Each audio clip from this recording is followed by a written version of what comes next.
Bem, o propósito deste vídeo é tecer alguns comentários a respeito da minha escolha de disco para o nosso grupo Descobertas, um grupo composto pelo Daniel Silva, pelo Julian Brozozowski, o Gustavo Monteiro, o Maio Soares e o Arthur Rodrigues.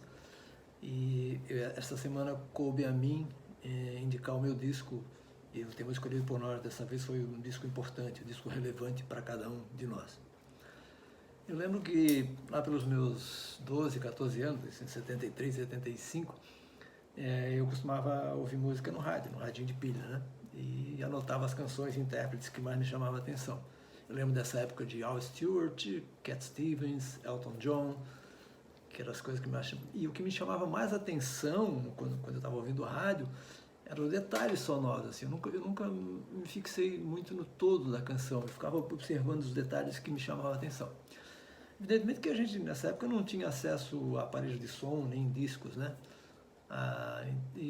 Era muito comum nessa época a gente ir à casa dos vizinhos, se reunia para ouvir da casa daqueles que tinham som, né? O pessoal ouvia muito Creedence, muito Bee Gees e muitas coletâneas. E além das festinhas na escola, que sempre tinha som, né? Mas eu meio tímido, desajeitado e sem chance com as meninas, enquanto os outros dançavam, eu ficava colado no aparelho de som prestando atenção nas músicas. Na infância, adolescência, assim, eu passava a maior parte do dia na casa dos meus avós, ali no bairro da Trindade. E havia um vizinho que punha com frequência um disco para tocar. E eu parava o que estava fazendo e ficava prestando atenção, apreciando aquele som cativante que chegava meio deturpado pelas barreiras de paredes e muros, né? E eu não lembro se cheguei a saber na época, diretamente com ele, que disco que era esse. E era o Crime of the Century, do Supertramp. Eu só passei, eu não lembro se eu na época perguntei, como eu disse, ou se eu acabei descobrindo quando finalmente pude pôr as mãos nesse disco na casa de um outro amigo do bairro. Era muito comum essa coisa de bairro, da gente ir na casa um de outro para ouvir música, né? O fato é que esse disco, ele estabeleceu ou reafirmou o tipo, a maneira com que a música moldaria as minhas preferências. Esse disco moldou isso. Na verdade, ele estabeleceu, definiu isso, né? Aquelas referências soltas que eu tinha lá no passado, quando eu via no rádio, isso tudo eu encontrei aqui reunidas, num só disco. E essa base, ela veio a definir a minha preferência pelo rock progressivo, pelo art rock e pelo pop elaborado de maneira geral. Sobre a banda, o Supertramp, em 1969, um empresário rico holandês chamado Stanley August Miseras, ele era um milionário holandês que, desapontado com a banda que ele financiava, que era a banda chamada The Joint, ele decide cancelar essa banda e oferece ao tecladista da banda, que era o Rick Davies na época, né, a oportunidade de formar sua própria banda. Então, novamente, com o apoio desse financeiro, o Rick Davies recrutou os outros músicos, que era o Roger Hodgson, que na época tocava baixo, era vocalista, o Richard Palmer na guitarra e o Keith Baker na percussão. Davies e Hodgson, né, os dois principais da banda, eles tinham origens e inspirações musicais radicalmente diferentes. Enquanto o Rick Davies era da classe trabalhadora e ferozmente dedicado ao blues e jazz, o Roger Hodgson já tinha saído direto da escola privada para o negócio da música e gostava de pop e psicodelia. O primeiro álbum do Supertramp foi lançado em julho de 1970. Esse álbum aqui é com Robert Miller no lugar do Baker na bateria. Esse disco é bem legal, tem umas coisas bem psicodélicas que lembram um pouco Pink Floyd, vale a pena conhecer. O álbum seguinte, lançado já em 71, o Indelible Stampede, né, foi lançado em junho de 71, já houve uma outra mudança de formação. Esse é outro disco que eu gosto bastante, ele é um disco meio irregular, ele é meio mal gravado, assim, mas tem umas passagens bem bacanas também. Bom, como eles não tiveram o retorno esperado com esses discos, a banda se desfez e o Miseras retirou o apoio financeiro e Davies e Hodgson resolveram procurar novos membros para continuar a banda. Aí eles recrutaram o Duke Thompson para o baixo, o Bob Siebenberg para bateria e percussão e o John Helliwell para tocar saxofone e outros instrumentos de sopro. Alguns teclados ocasionais e também fazia vocal de apoio. E o Roger Hodgson também começou a tocar teclados, principalmente o piano Wurlitzer, e, além de guitarra, claro, né?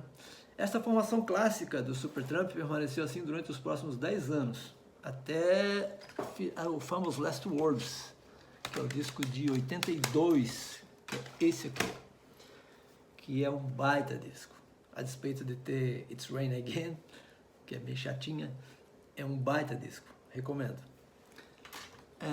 Continuando então, eles partiram para gravação daquele que seria o seu álbum mais importante, o mais marcante, que é o Crime at the Center. Como aconteceu isso, né? Depois desse álbum, esse álbum, na verdade, ele abriu as portas para a banda, né? Porque eles passaram a ficar conhecidos, a banda começou a se destacar, e eles lançaram depois mais uns 3 álbuns muito bons. Em 1980, eles lançaram um disco ao vivo, que é o Paris, ao vivo, e já naquela época o Roger Hodgson começou a se distanciar da banda, e foi morar em Los Angeles, na Califórnia, com as escusas de tratar da família e da sua vida espiritual. Durante a concepção daquele álbum que eu falei para vocês, que é o Famous Last Words, as diferenças já começaram a aparecer mais fortemente, né? Foi difícil conciliar. E o Roger Hodgson já dava sinal que estava querendo sair. A partir daí, cada um seguiu o seu caminho, né? Nos shows, a banda excluiu as composições de Hodgson, só tocava as composições do Rick Davies, com a desculpa de estabelecer uma identidade separada da figura do Roger Hodgson. Mas o público não curtiu muito essa ideia, eles tiveram que voltar a incluir no repertório as canções de Roger Hodgson. Ao contrário do Supertramp, o Roger Hodgson nunca toca as composições de Davies no show dele. Eu assisti 3, né? E ele costuma contar algumas histórias sobre como foram escritas suas canções. Ele tem uma maneira bem peculiar de se relacionar com o público, uma maneira muito simpática. Depois de um tempo ele revelou que essa situação do Supertramp não tocar as faixas dele não era bem aquela proposta de se desvencilhar, mas porque havia um acordo verbal entre Rick Davies e Roger Hodgson para que um não tocasse a música de outro. Nesse meio tempo, em várias ocasiões, eles tentaram trazer o Hodgson de volta para a banda, mas depois as diferenças se acirraram e daí foi o Rick Davies que não mais quis. Voltando para o tema, que é o álbum, o Crime at the Center, de 74, foi com a formação, que é a formação clássica, né, que a banda entrou em contato com a AM Records e com o David Margerson, que passou a ser empresário deles, e o Supertramp se afastou de Londres, foi para uma fazenda em West Dorset para ensaiar e se preparar para a gravação do novo trabalho. Durante a gravação, que foi realizada em 3 estúdios, a dupla Rick Davies e Roger Hodgson gravou mais de 40 demo tapes. 40. Sendo que eles escolheram 8 para compor esse disco. O que sobrou daqui, alguma coisa, foi usada depois no Cries White Crisis, que é esse aqui, de 75, e no Famous Last Words, que eu mostrei para vocês ali. Em virtude de questões contratuais, todas as faixas foram creditadas à dupla, Davies e Hodgson. Embora a parceria entre eles fosse, no processo de composição, estava para acabar, mas contratualmente... Eu lembro que no LP original, quando saiu isso aqui, as faixas de um eram em letras amarelas, a de outro eram em letras brancas. As ímpares, acho que é de Roger Hodgson, e as pares de Rick Davies. Aliás, eu enquanto compositor, eu gosto mais dos temas do Rick Davies. Eu acho que eles são mais complexos. Eu acho que diz mais respeito ao meu jeito de apreciar a música. Então, o disco Crime at the Center ele foi gravado entre fevereiro e junho e lançado em setembro de 74. Eu vou fazer alguns comentários gerais sobre o disco, de por que eu gosto tanto e o quanto eu aprecio esse disco, né? Eles fazem uso de 2 instrumentos que, do meu ponto de vista de apreciar música pop, eu não curto muito, que é a gaita harmônica e o sax. Mas aqui eles estão presentes de uma maneira pontual. Já na abertura, por exemplo, na faixa School, Rick Davies toca a harmônica, bem marcante, e ela só aparece depois lá no encerramento, lá na faixa Crime of the Century, de uma maneira bem discreta, inclusive. O sax, que na música pop às vezes soa meio cansativo, né? Ele é muito bem usado aqui, nesse disco especificamente, né? Aparece em Blood Will Right, em Hide Your Shell mais discreto, Rudy, If Everyone Was Listening, que é uma balada linda, aqui não é sax, é clarinete, né? Também, o sopro. Na faixa Crime of the Century ela tem a maior contribuição, lá no solo final principalmente. Cordas. Cordas, eu já estava discutindo, comentando com o Maia um dia desses, né? Que o uso de cordas é meio perigoso, assim, porque a fronteira entre o brega e o sublime é muito tênue.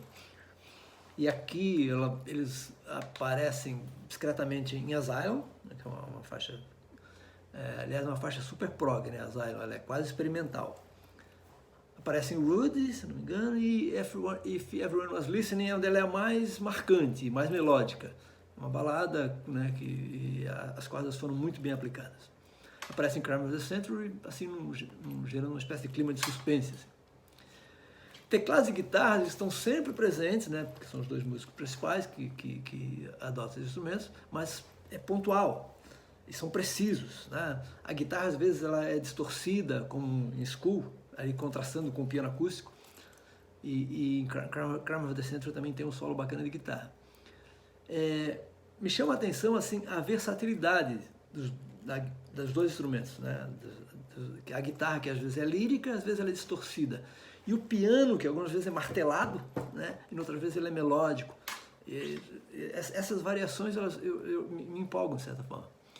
O piano elétrico, né? É o Wurlitzer, que alternam entre o Rodson e o Davies. Outra coisa que é marcante nesse disco aqui são os diálogos vocais, né? Tanto entre os dois vocalistas principais e às vezes a participação do John Halliwell também, que canta, né? Além de fazer back. Em Rudy, os diálogos entre Davies e Hodgson são magistrais, eles fazem isso muito bem. A voz mais aguda e a voz mais grave fazem um contraponto maravilhoso. As baterias são todas encorpadas, bum, bum, bum, preenchem os espaços, principalmente em Crime of the Century e Asylum, elas conseguem perceber bem isso. O baixo sempre preciso, marcante, vibrante, presencial, ao longo de todo o disco. Dreamer, que foi a faixa de maior sucesso, em tese, assim, a única canção, poderia ser meio fraca, né? Mas na verdade não é, porque ela é de uma beleza lírica, ela tem uns contrapontos vocais assim, maravilhosos, todos fantásticos. A faixa de encerramento, Crime of the Century, é uma faixa épica. Encerrar o disco de uma maneira... Aliás, só repetindo, né? O disco é todo... Apesar dele... Ele não pode ser caracterizado como um concept album, né? Pois ele não possui um único tema sobre o qual se desenvolvem as canções. Mas ele é coeso, as faixas são todas integradas de maneira ordenada, de maneira bem pensada. E talvez por ter ouvido esse disco tantas vezes, eu não consigo imaginá-lo de outra forma. Eu acho que a concepção dele é perfeita, perfeita, perfeita. Bom, chegou a hora de escolher a minha faixa preferida para a playlist, né? É aquela que diz que Rudy it's all that all good things comes to knows that wait, but recently he could see that may come too late. Rudy, ela faz a narração maravilhosa do personagem tema, que era visto como uma autobiografia de Rick Davies nessa época, né? Para mim ela é a mais completa, ela é a mais prog, é a mais climática, ela tem toda uma construção, os instrumentos vão sendo adicionados, o tema vai evoluindo até chegar num clímax e depois ao fechamento. Minha faixa de escolha é Rudy, e a minha nota para o Crime of the Century, evidentemente, não poderia ser outra, é 10. Ora, estou ansioso para ouvir os reviews dos amigos,